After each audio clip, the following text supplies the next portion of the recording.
derivative of y equals the quantity 1 plus cosine x over sine x squared. And we could distribute the square and do this as a quotient rule, but I think it's going to be easier to do as a chain rule and then a quotient rule within that. So let's just do it as is.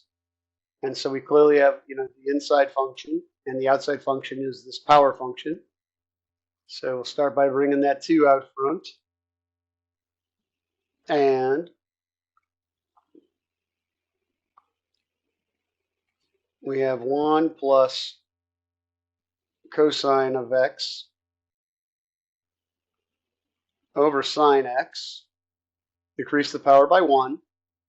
Now times the derivative of the inside, which is this quotient. So now we're going to go into quotient rule. So quotient rule, leave the denominator alone, times the derivative of the numerator. Derivative of 1 is 0. The derivative of cosine is negative sine. And then we have minus. Now we're going to leave the 1 plus cosine x alone, times the derivative of the denominator.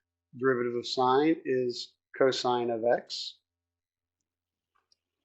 all over the denominator squared. So sine squared of x.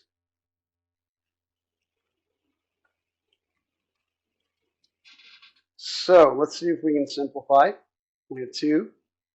We don't need to write the 1. We have 1 plus cosine x over sine x.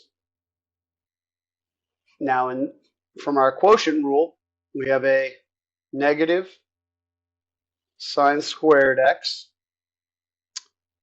We're going to have a cosine x, but that'll be negative because of this minus sign. So minus cosine x.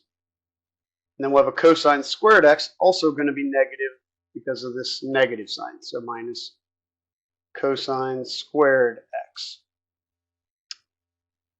And this is over sine squared x.